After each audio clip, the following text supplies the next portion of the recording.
जय माँ शेरावाली। चौथा अध्याय हिंदी में। इंद्राज देवताओं द्वारा देवी की स्तुति। ऋषि बोले, अत्यंत पराक्रमी उस दुरात्मा महिष के एवं उसकी सेना के देवी द्वारा मारे जाने पर इंद्रादिक देवतागण अपनी वाणियों द्वारा देवी जी की स्तुति करने लगे। जिस देवी जी ने अपनी शक्ति से सारे जगत को व्याप्त कर लिया था, जिसका स्वरूप सभी देवताओं की शक्तियों का समूह है, सभी देवता एवं महर्षि जिनकी पूजा करते हैं, उस अंबिका देवी को हम प्रणाम करते हैं। वही देवी हमारा मंगल करें, जिसके अतुल प्रभाव को एवं बल को भगवान शेषनाग, ब्रह्मा तथा हरि के भी नहीं कहे जा सकते हैं। इस तरह से चंडिका देवी सारे जगत को का पालन करने वाली हैं तथा अमंगल के भय के नाश करने वाली हैं, और जो श्री स्वरूपिणी पुण्यात्माओं के घरों में लक्ष्मी स्वरूपा हैं, पापियों के घरों में दरिद्रता, पवित्र बुद्धि वालों के हृदय में बुद्धि और श्रेष्ठ पुरुषों के यहाँ श्रद्धा कुलीन मनुष्यों में लज्जा स्वरूपणी है। इस प्रकार हे देवी जी, हम आपको प्रणाम करते हैं। हे भगवती, आप विश्व का पालन करने। हे मातेश्वरी, आपके इस अचित्य रूप का असुरों को क्षय करने वाला है। आपके महान पराक्रम का एवं देवताओं तथा असुरों के सामने संग्राम में किए गए आपके अद्भुत चरित्रों का वर्णन है।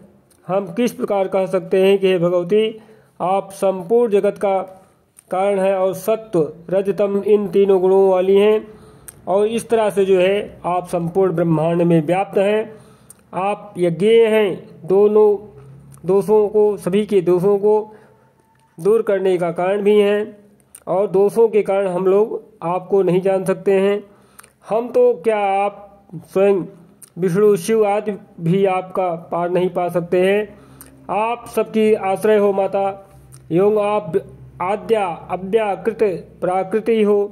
हे देवी जी, सभी यज्ञों में जिसके उच्चारण करने से भी सभी देवता तृप्त नहीं होते हैं, वह आप स्वयं हैं। आपके उच्चारण मात्र से ही सभी देवता तृप्त हो जाते हैं।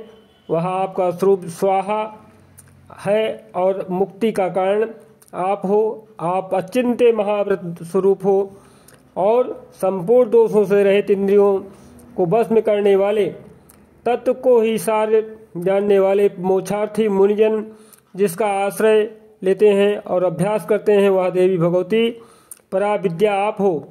आप शब्द स्वरूपा हो और परम पवित्र ऋग्वेद, यजुर्वेद एवं मनोहर उद्ग्रीन मदों और पदों के पाठ से युक्त है। शाम वेद का आप निधान हो, और वेदत्रयी देवी जो है 6 गणों के संपन्न होने पर आप जो है भगवती हैं। सभी शास्त्रों का ज्ञान कराने वाली है देवी, आप मेधा हो। दुर्गम संसार रूप सागर से पार उतारने वाली नौका रूप दुर्गा हो। आप असंग हो और कायटभ दैत्य के शत्रु विष्णु के वक्षस्थल पर निवास करने वाली आप महालक्ष्मी स्वरूपा हैं। एवं चंद्रमा को मस्तक पर धारण करने वाले भगवान शिव शंकर भोलेनाथ से सम्मानित आप ही गौरी हो। यद्यपि आपका मुख स्वर्ण से भी उत्तम कांति से सुंदर तथा परिपूर्ण चंद्रमा के बिंब का अनुकरण करने वाला निर्मल मंद मुस्कान से शोभित है, तथा इस प्रकार से जो है चंद्रमुख को देखकर क्रोध से परिपूर्ण महिषासुर ने झट ही से जो है आप पर प्रहार किया। यह एक अद्भुत बात है। उससे भी अतीव अद्भुत एवं विचित्र बात तो यह है कि जब वह मुख क्रोध से युक्त था और उसके उदय होते हुए ही चंद्रमा की भांति लाल लाल था, तनी हुई भौहें अति विकराल थी। ऐसा देख करके महिषासुर ने आपने प्राण तुरंत छोड़ दिया। भला कौन ऐसा प्राणी होगा जो क्रोधी यमराज को देख करके भी जीवित रह सकता है। हे देवी जी, आप प्रसन्न हो, सर्वदा उन्नति दाता देवी जी, आप जिन पर प्रसन्न होती हैं उन्हें ही धन तथा यश मिलता है। हे देवी जी, आपकी कृपा द्वारा ही अत्यंत आदृत पुण्यात्मा पुरुष सभी धर्म संबंधी कार्य प्रतिदिन किया करते हैं। आपकी कृपा से ही उस स्वर्ग लाभ होता है। इसी कारण आप तीनों लोकों में फल देने वाली हैं। आपसे बढ़ करके और कौन है। सबके लिए उपकार करने वाली हो, आप सर्वदा दयामयी हो। इन राक्षसों के वध करने से जगत सुखी हो। ये राक्षस कभी नरक के लिए चिरकाल तक भले ही पाप करते रहें और संग्राम में इनका वध आपने इसलिए किया है कि मुझसे मारे हुए यह स्वर्ग में चले जाएंगे और इनका मोक्ष हो जाएगा। यही मन में रख कर हे देवी जी आप पापियों का वध करती हैं। आप असुरों को केवल देखने मात्र से ही भस्म क्यों नहीं करती? शत्रुओं पर शस्त्रों का प्रहार क्यों नहीं करती? इसका भी कारण है क्योंकि शत्रुगण मेरे शस्त्रों से पवित्र होकर उत्तम लोकों में मरकर पहुँचे। इस प्रकार आपके यह विचार अत्युत्तम है। आपका शील स्वभाव दुराचारियों के दुष्ट स्वभाव को निवृत्त करने वाला है और आपका रूप चिंत्य है।